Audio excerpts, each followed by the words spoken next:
महाराष्ट्र में गौ माता को राज्य माता का दर्जा दिया जा चुका है। मेरे सहयोगी अभिषेक पांडे जो कि लगातार मुंबई से ग्राउंड रिपोर्टिंग कर रहे हैं, वो मेरे साथ लाइव जुड़े हुए हैं। अभिषेक, प्रेम शुक्ला बीजेपी के कदावर प्रवक्ताओं में शुमार, वो तो कह रहे हैं कि चुनाव से जोड़कर इसको नहीं देखा जाना चाहिए, लेकिन इज इट पॉसिबल? क्योंकि कुछ ही वक्त में विधानसभा चुनाव भी हैं और साम दाम दंड भेद हर चीज हमें चुनावों में नजर आती है।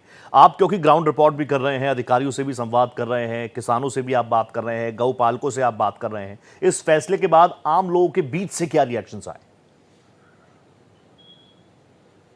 देखिए, आम लोगों का रिएक्शन जो है वो काफ़ी पॉजिटिव है, क्योंकि महाराष्ट्र में जब पिछली बार देवेंद्र फडणवीस की सरकार थी तो उन्होंने बीफ बैन किया था। यानी जो गौमांस है या गौवंश के जो मांस है, यानी बैल के मांस, वो सारी चीज़ों को महाराष्ट्र के भीतर बंद किया था पिछली बार जब देवेंद्र फडणवीस मुख्यमंत्री थे।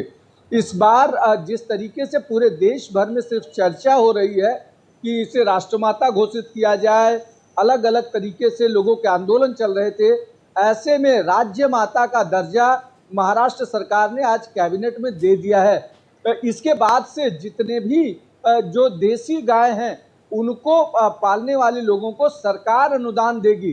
अब ज्यादा दूध के चक्कर में कई बार किसानों को लगता था कि हम जो देसी गाय है वो नहीं पाल करके हम जर्सी या दूसरी गायों को हम अगर पालते हैं तो उनसे दूध ज्यादा होगा और उसको मार्केट में बेचा जा सकेगा और मुनाफा कम नजर आ रहा था, इसलिए कहीं ना कहीं उनकी अनदेखी हो रही थी।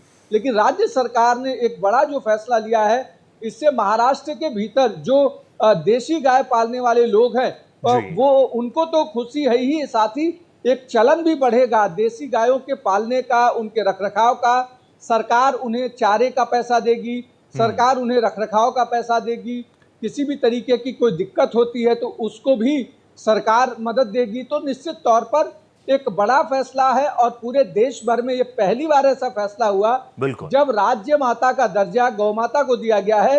इस फैसले के बाद से तुरंत बाद देवेंद्र फडणवीस ने साफ कहा कि गौ माता उनके लिए सिर्फ पशु नहीं है बल्कि माता की कैटेगरी में जाहिर सी बात है, और इससे कहीं ना कहीं फायदा भी होगा, एक बड़े वर्ग को इसका सीधा फायदा होगा, गौ माता का उत्थान होगा। लेकिन आने वाले चुनावों में क्या वरदान एकनाथ शिंदे, देवेंद्र फडणवीस, बीजेपी शिवसेना गठबंधन को होता है नहीं होता है, देखने वाली बात होगी। थैंक यू सो मच अभिषेक, आप जुड़े हमारे साथ, बहुत धन्यवाद।